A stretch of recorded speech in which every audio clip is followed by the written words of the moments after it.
పిసినారి ధనయ్య కథ. అనగనగా ఒక ఊరిలో నెయ్యి వ్యాపారి ఉండేవాడు.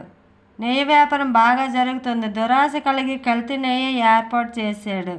ఆ కల్తీ నెయ్యిలో ఎక్కువ డబ్బులు సంపాదించేవాడు, ఆనందం పొందేవాడు. ఒకరోజు సర్పంచ్ వాళ్ళ ఇంటిలో ఆర్డర్ తీసుకోమని 9 డబ్బాల నెయ్యి అతనికి చెప్పాడు. ఆ కల్తీ నెయ్యి ప్రెసిడెంట్ గారి ఇంటికి పట్టుకొని వెళ్తే ఆ ఫుడ్ తిని అందరూ వాంతులు చేసుకున్నారు. అది విని సర్పంచ్ గారు వెంటనే పంచాయతీ ఏర్పాటు చేశారు. పంచాయతీ పెట్టడం జరిగింది. అందులో 3 శిక్షలు విధించారు. 1 1000 రూపాయల జరిమానా, 100 కొరడా దెబ్బలు, లేదా అతను తయారు చేసే కల్తీ నెయ్యి కేజీ తాగమని చెప్పారు. అందులో మొదటి రెండింటికి అంగీకరించలేదు.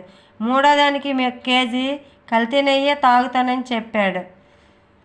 ఆ తర్వాత కల్తీ నెయ్యి తాగమని ఇచ్చారు. అది తాగి సగం తాగకముందే పడిపోయాడు. రెండోది కొరడా దెబ్బలు తింటాననేసి ఒప్పుకున్నాడు.